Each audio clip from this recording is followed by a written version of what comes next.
Hello, welcome to Capturing Christianity. Today I'm joined by Father Dan Reehil, who is a Catholic priest and exorcist. We're going to jump right in. Father Reehil, I want to ask you, could you briefly describe your journey to becoming an exorcist, and then what led you to this unique vocation within the priesthood?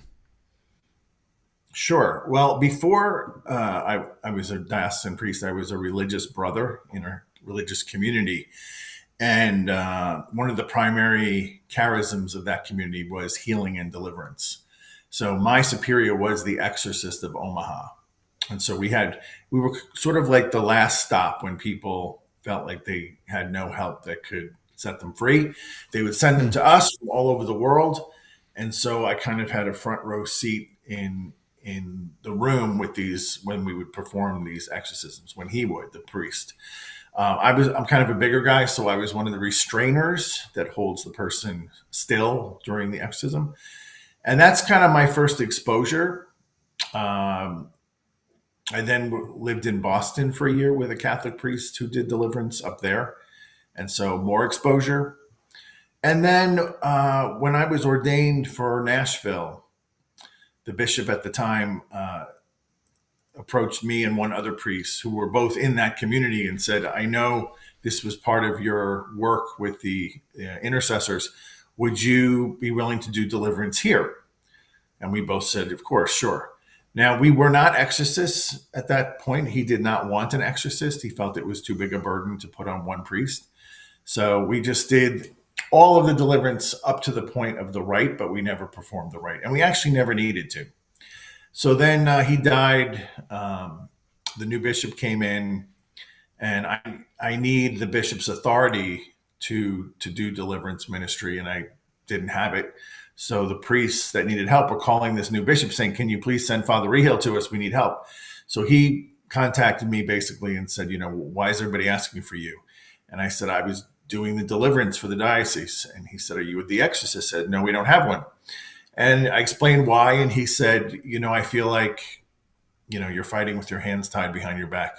Go to Rome, get trained, and come back, and I'll install you as the exorcist. And that's what we did. Huh. What does that training actually look like? It's pretty intense. I went through a rocket program, which is like, 2 to 3 weeks. Long days, 7 in the morning till 7 at night. Every possible avenue of training, from theology to demonology, practicums. We had exorcists come in from around the world and give their perspective on different areas of the ministry. And Hmm. then after like 3 weeks or so, they kind of set you free, and you go back to where you came from and you begin.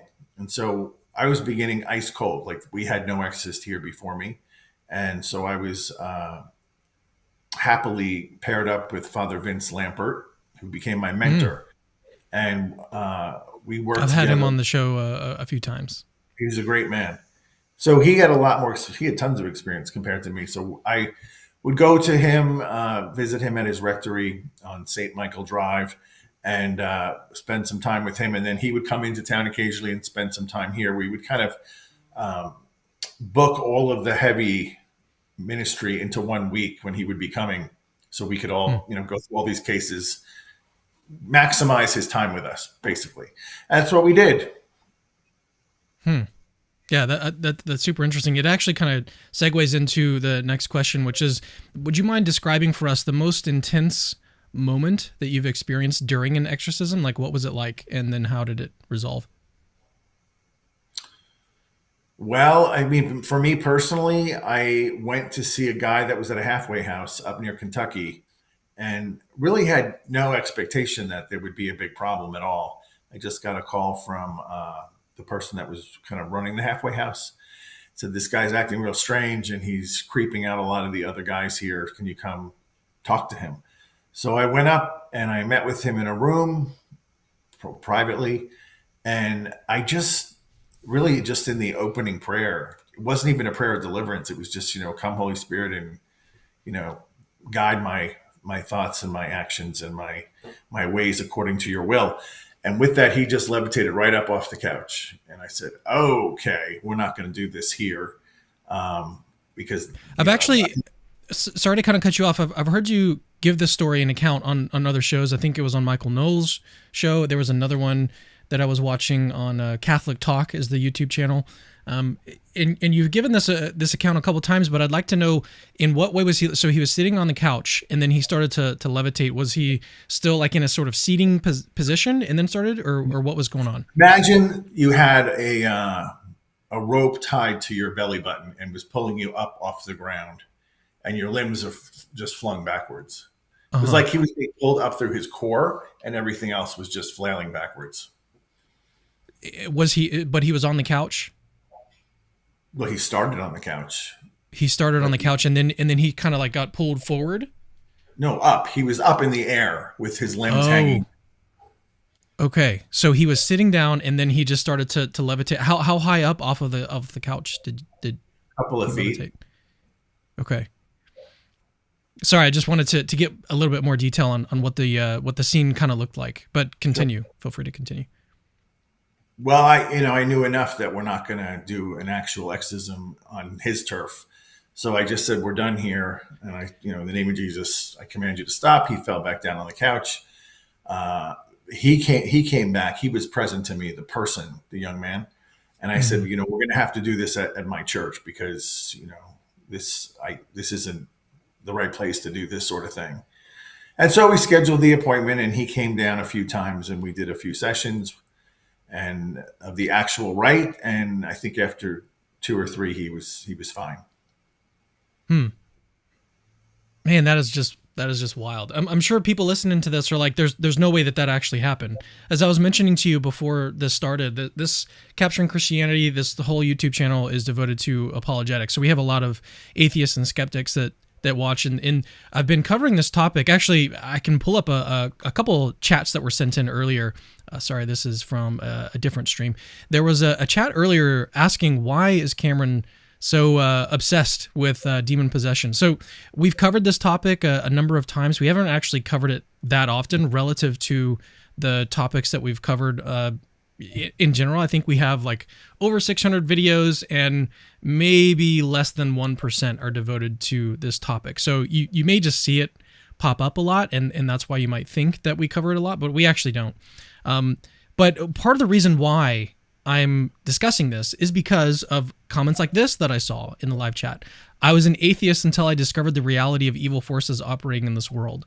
And I think that with respect to demon possession and exorcisms, I think at least with respect to the first interview that I did with Father Vince Lampert a few years ago now, maybe 4 years ago, I was just really surprised at like some of the accounts and stuff that he was talking about. It was mind blowing. And then I was trying to figure out, how could an atheist or a skeptic actually respond to this, like what I'm hearing. And it kind of really got me interested in this whole topic from an apologetics perspective, not necessarily from like a spiritual or a theological perspective, but more just like, if this stuff is real, if possession is real, exorcisms are real, that actually seems to provide some decent evidence for the truth of Christianity. And so that's part of the reason why I've been so interested in this topic. I mean, there's a number of different arguments that you can give for the existence of God and arguments against the existence of God, like the problem of evil. But it sort of surprised me when I came across this topic, that this is maybe another surprising way that we've got some evidence for Christianity and God's existence. I think if all of this is real, like going back to the story that you just told, Father Reehil, like I think a skeptic would have to just say that you're lying about this. Are you lying? Did that actually happen? Did you see that happen? Yes, I did see that happen. And my But response to those type of people, and I pity them because they're literally in the dark. Um, the new beatitude among this generation is, "Blessed are those who do not believe; they will not be disappointed."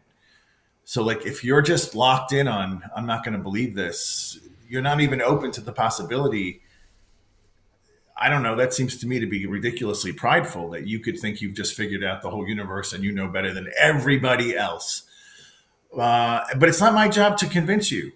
I can mm, come here and tell you my experience, which is what I'm doing. But If you don't believe me, it doesn't have any bearing on my life. I'm sorry for you for not believing me, but I move on. I've got other things to do. So I hope you never experience the devil one on one because it's a frightening thing. But if that's what it takes, God will probably do it. He would prefer you be scared to death and come back to him than let you live without him your whole life. So your previous experiences before you became an official exorcist, you got the training in Rome. Did anything during that time kind of prepare you for what you saw that day with his levitating off of the couch? Yeah, the people Have you that, seen anything like that before? yes, I mean, when I was a brother, we had a woman who was a nun who ran up the wall of a conference center like a squirrel. And when you see people, especially particularly men, if there's a big guy, 300-pound guy who suddenly starts manifesting and is out of control, it's daunting because you're like, whoa, how are we gonna? We had these people living with us, so when they come for a retreat, they stay in the homes of the brothers with the brothers. We don't put them in a separate house because you got to monitor their behavior. And if they're having an episode, you don't want them to disturb the whole house and get everybody riled up. So they're living with us. In each of the brothers' houses, we have these, subjects, patients. And there was many a night when, these people would they'd hit something would trigger them and they'd go into these very manic episodes that were, very disturbing and scary. Well, one time we had a bishop come to say mass for the community, and the gospel that day was from John, that speaks about the light shone in the darkness, and the darkness could not overcome it. And one of the retreatants staying with us, who was deeply afflicted with demons, the demon just did not, he could not take hearing those words. And he just started screaming these real guttural, like wolf cries from the back of the chapel. And it shook the bishop. The bishop was a little disturbed and we had to usher that guy into another room. But like, you can't make that stuff up. Sure, they could say this could be mental illness, this could be this, that could be that. But when they know information they couldn't possibly know, we go to confession before we walk into any kind of deliverance with a high powered spirit, because they know your sins and they can blare them out in the middle of a session that would cause a lot of embarrassment and distress on one of the people working for the church. How could they know these things, right? Has that happened? Has someone like failed to go to confession and then they just blurred it out? Yes, they don't. It's not like they're screaming them out. They let them go very seductively. Like, well, what about this? Shouldn't you be ashamed of this or that? You know what I mean? Oh yeah, yeah. Has any of the things that you've experienced has it ever like scared you? I mean, I know that the other exorcists that I've talked with, and even like psychologists and stuff, they say that at first it kind of shakes them and gets them like, well, what's going on? And then they realize that's really like what the devil's after, what the demon is after, is that they're trying to elicit that fear. So basically, you'll kind of back away and stop. But I imagine over time you kind of get desensitized to it. Is that sort of what happened to you as well? Yes and no. You do get desensitized to it, which is kind of a bad thing. But they also get tired of the same tricks over and over. And if they know it's just me and the same team I always have, they're like, well, we've done this for them before. It's not a big deal. If I bring a new priest into the room, then all the tricks come out again. They're trying to impress. And if it's just the same old people that have seen everything before, it kind of dies down. They're not, the manifestations are limited. The pain they inflict on the person increases. And that's the hard part of being in the room during an exorcism is those people are, the physical person is suffering. They're tormenting them both emotionally and physically. During one of these exorcisms, has something happened that just it didn't go as planned? And then how did you manage that situation? My very first exorcism, when I did the rite, was with a pastor who's a friend of mine. And he called me up and said, I've got this person here. It was a young woman from Mexico. And he said, she's definitely got demons. I don't know how bad. So I met with her. We did the whole interview and the spiritual intake questionnaire.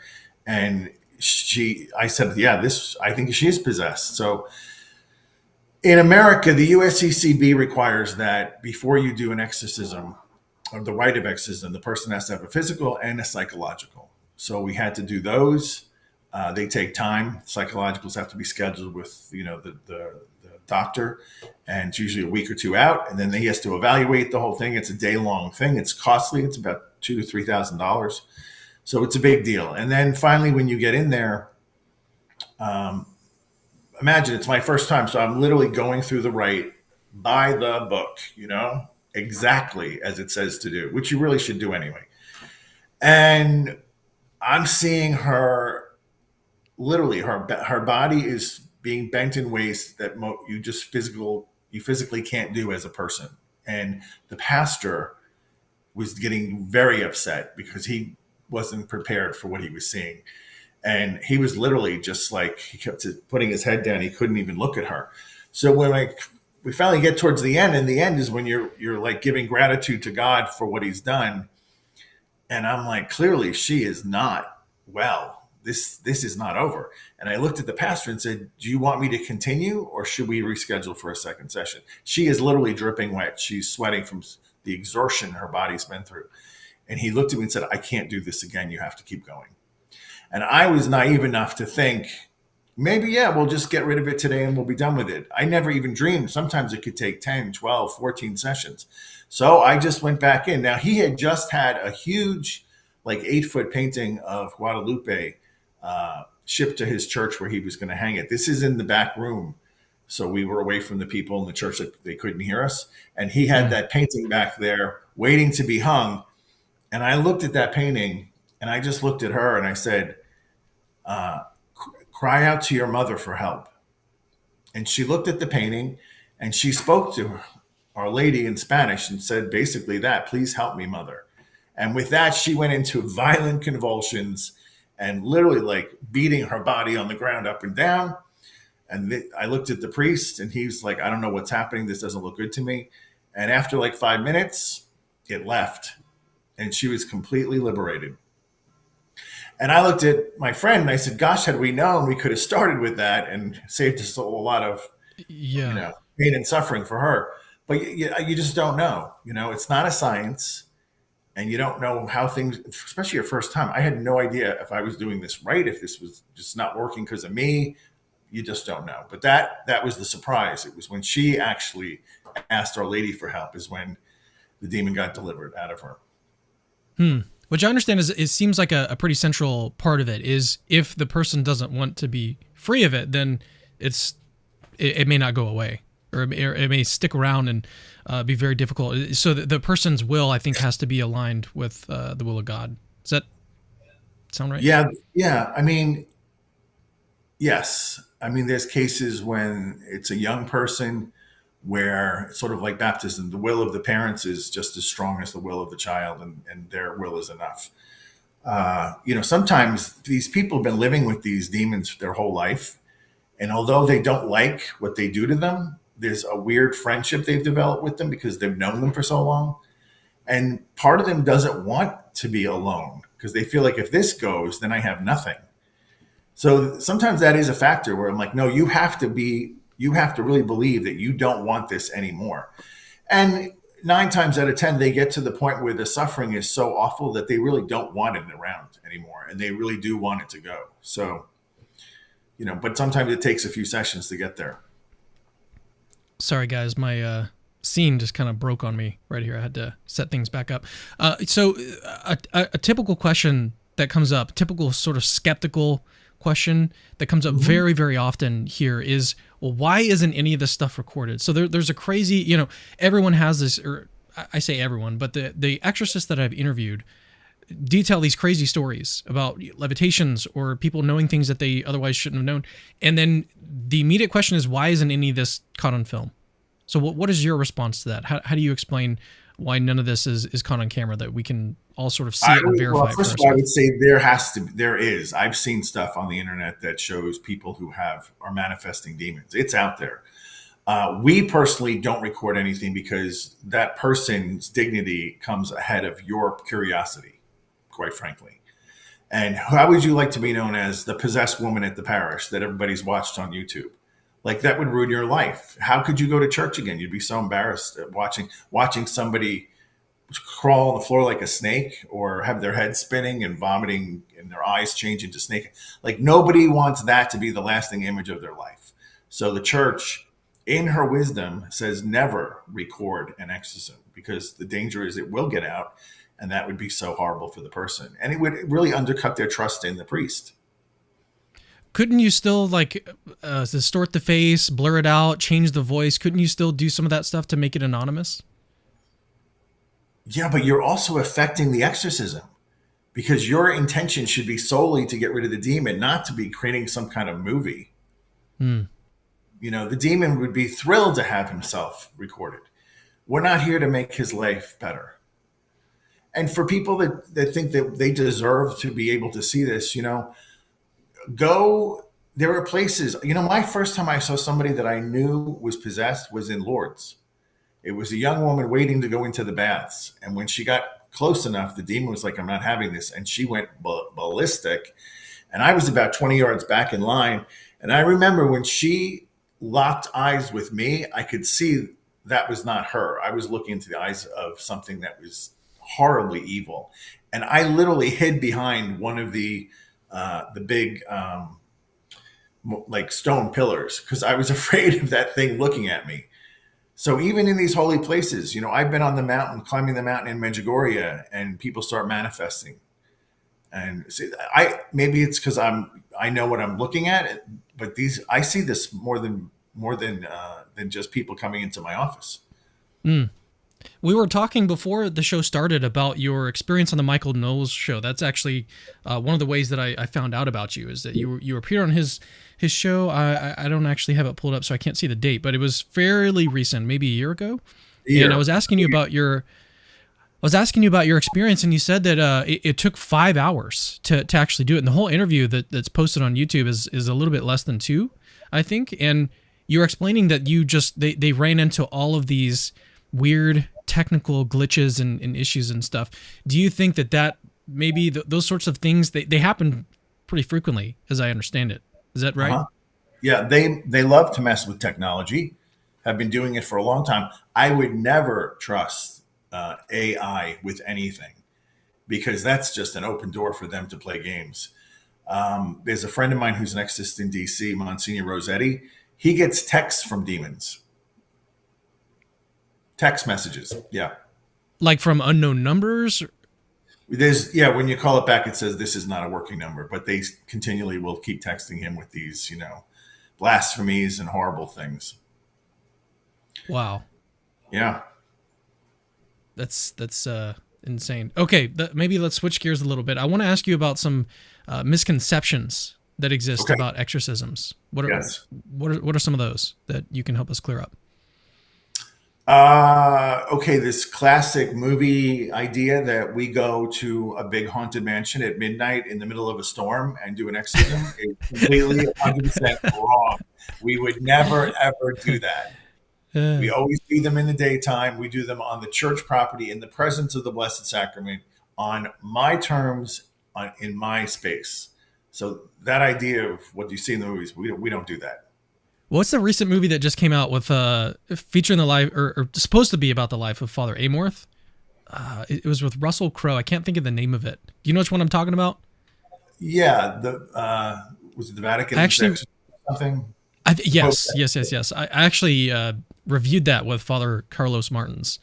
But yeah, that movie is just ridiculous. Bad. The Padre Pio movie was equally bad. Really? Oh yeah. I didn't see that one. Yeah, they had him dropping F-bombs in the confessional, and I can assure you he never did that. Yeah, that's unfortunate. I also heard you in one of the interviews you did. I heard you talking, saying some nice things actually about the movie Nefarious. Would you mind maybe talking about that? Most realistic. If you want to see an actual possession, that's the closest you'll get to it, because the devil is clever, he's manipulative, and he's patient. And when you watch the movie The Exorcist, that putting all that stuff into one short little evening, it doesn't work like that. You don't see all that stuff at once. It's crazy.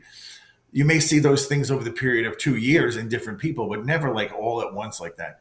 But nefarious, that's a very realistic, and I believe those gentlemen that made that are going to come out with a series that's going to pick up right where the movie left off and show Oh, how really? demon goes from person to person yeah. Huh. Do you mind if I ask you how exorcisms have impacted your faith in your personal life? I mean, I've always kind of believed I'm an all or nothing guy in everything I do. And I believe everything in the Bible. Like when people, a lot of priests are like, well, no, Genesis is kind of a metaphorical story about this. I'm like, well, I believe it all, you know. And when somebody really gets adamant, like, well, how could it be? There could never be a flood that wiped out the whole planet. And my response is, were you there? Were you there? So, like, how do we know? And like, I would rather get at the end of my life, go before God, and God say to me, you know what? Well done, but a lot of those were just stories to teach a lesson. I'll be like, okay, that's fine.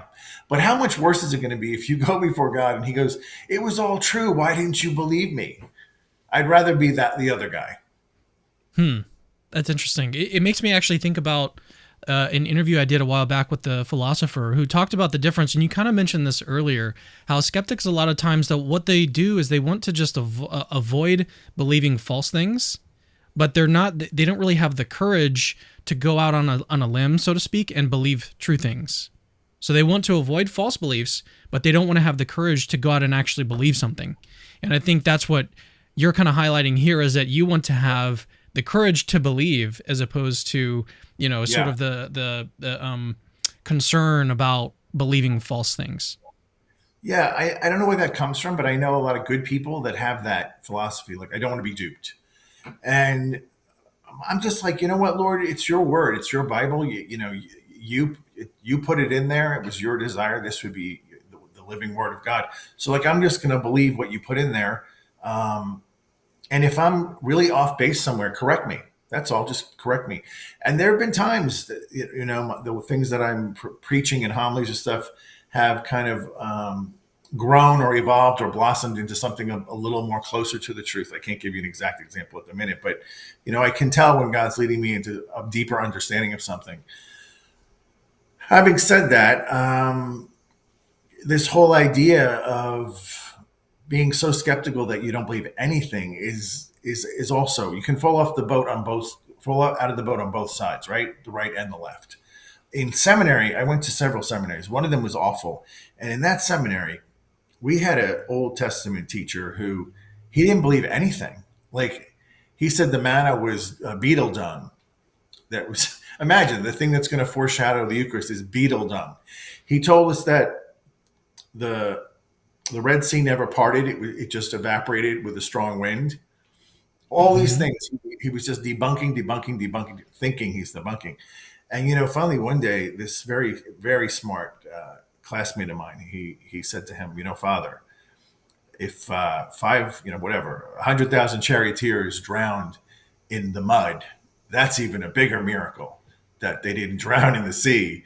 So according to your theory, they all drowned in a bunch of mud. How is that possible? And then the teacher was very upset. And then he followed up and said, Father, I'm just curious, why did you become a priest if you don't believe any of this? And the priest couldn't answer the question. It was kind of like, I don't know. Mm, that's unfortunate. It Well, okay, is. so this is a related question. So how does, in kind of tying back into the original theme of the show, which is all about exorcisms and demons and stuff, how does that topic fit into the broader Christian theology of good and evil, the topic of demons? Well, I mean, it's part and parcel of it because, really the first sin was of Lucifer, right? The rebellion against God is evil. And then these creatures are cast out and down to the earth, I might add, to wage war against us.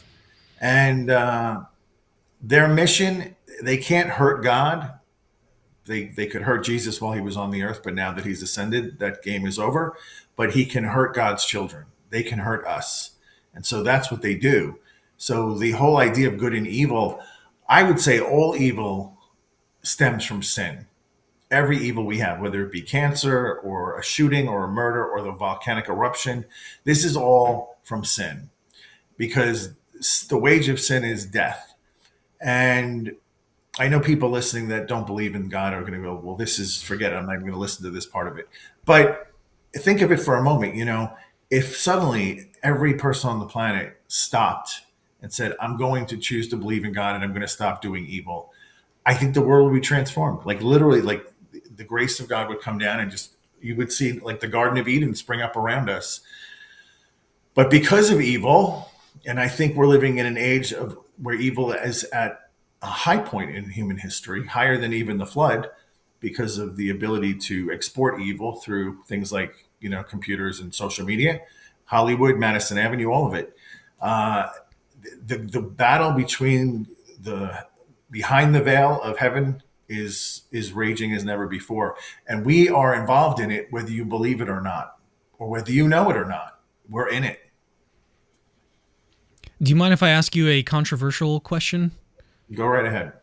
Okay. Have there been any instances where you've disagreed with other clergy about whether an exorcism was necessary? Uh, no, because they refer them to me. You mean that Okay. I say, "No, this person has mental illness"? That, yeah, that's occurred on occasion. It's like I don't really feel like this person is demonically afflicted. They definitely have a problem, Uh and huh. they may be acting out in very violent ways, but it's not the devil. And how could I know that? Because there's certain things, like if I give somebody a glass of water that's holy water and they can drink it and have no reaction whatsoever, I don't know how present a demon is. Now, sure, they can fake it and they can mask their attitudes and things like that.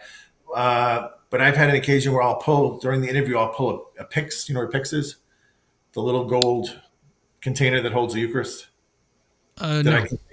So there's a little gold container where I put the Eucharist in. And I can take it on a sick call, and I go to the person in the hospital, and I can open the little. Mm, It's like a locket, like a timepiece, but it has a host in it, and I okay. can give them the host. So if I'm in the middle of an interview with somebody who says they have demons, and I suddenly take out the pyx from my pocket and I open it, and they see the Eucharist there, but it's actually an unconsecrated host, and then they start flailing around, going, "Oh my gosh, get that out of here! I can't stand in His presence." And I'm like, "Well, I'm sorry, but this is just a piece of bread. So I don't think you have demons." Mm, mm. And then I will And send them back and say, you know what, he needs to go to a mental facility and get checked out. what about cases where the family members may be involved and like don't want you to intervene at all? Has that ever happened? Not really, because usually the family is the one who wants the person help. Oftentimes, the person afflicted doesn't have the wherewithal to get in touch with the exorcist. They just can't function enough to do that. They kind of lead a life that's a lot of they can't function. They lose jobs. They lose family. They lose their home. If you're fully possessed, you basically don't have a lot. They control your body. They don't control your soul, but they can control your body. And the person just gets to the point where they just are a puppet of this spirit, right? So they often aren't the ones that reach out. It's usually somebody that knows them. Hmm. But if it's in the between stage before that happens, I had one of the longest cases I ever had. This guy named John, probably a year and a half. He came to me when he was relatively okay, and the more I met with him, he seemed to just keep devolving into this horrible until he was fully possessed. And then it took a long time to get him liberated. And he actually then uh, disappeared on me. When he wound up going down to Alabama, and he was involved in a crime and got put in prison. So I felt like at least if he's in prison, I know somebody's watching over him. So I think actually what we'll do is wrap up the interview a little bit early. I know we're planning going about an hour, but I feel like this might be a good time to kind of wrap things up, allow you Okay. to get on to other things that you've got going on. So my last question for you is sort of about the future of exorcisms and what it all means for Christianity, where Christianity is headed right now. So what changes or developments do you see in the practice of exorcisms in the future? Well, if we follow Italy, Italy has so many cases currently that they have pop-up stations that they have in cities around Italy where they just go into a town, they find that there's a infestation of spirits, and they do a little pop-up clinic to do basically exorcism on demand. I don't really want to do that. I don't feel like that's a way to go about it, but they're seeing such a spike in cases that they felt there's no other way to tackle them except to do that. I feel if evil keeps thriving and growing darker, and when you just turn on the news, the anger, the violence, the division, and then you could go a step further and say the public nudity, these are all the calling cards of Satan. If you read from the Bible the story of Legion, chained up, divided from humanity, superhuman strength, naked, running around without clothes, a violent man, this is all what we're seeing. This is the culture today. And if that's the case, you're going to see a spike in much more demonic problems. So you think the problem is going to get worse. So what would be the solution for the Catholic Church in the Americas, if not to do these sort of pop-up things that they're doing over in Italy? What would be the solution? Do we just need more exorcists? Yeah, but the exorcist is like, that's the last resort remedy. The issue is the culture, and it's not just the church. We're looking at the whole culture. It's not just Christians that have this issue. In fact, most of my cases are not Catholics. They're oftentimes Baptists and other denominations. I even had an atheist who came to me, but he came because his grandmother was Catholic. He was Native American Indian, and he's like, I'm having these fascinations in my mind to kill my children, and I know it's not me, but I can't make it stop. And so he said, will you help me? And we did some prayers, and they went away. But he never came into the church. But so my point is, it's not just, it's everywhere. And until the culture changes, until we go back to God as a culture, this isn't going to get fixed. So what should we do? Tell me. Well, tell everybody about Jesus. This guy is the greatest guy that ever lived. This guy is the nicest person, the kindest person, the most brilliant person, the strongest person. He's never hurt anybody. And yet people, for some reason, hate him. And I'm always like, why do you hate him? What did he do to you? And they often have these ideas attached to him. It's usually religion that they hate, not the man. But I'm like, just give him a chance. Forget the church for a moment. Just go to him in your private prayer time and say, if you're real, and if you truly are God, please reveal yourself to me. He'll do it. I think that's a great note to end on. Father Reehil, it's been great to have you here. Thanks again. We had to reschedule this earlier, but I really appreciate you taking the time to come on and to share your experiences with our audience. So thanks again. All right. Take care. Okay. All right. Thank you guys for watching. We'll see you guys later.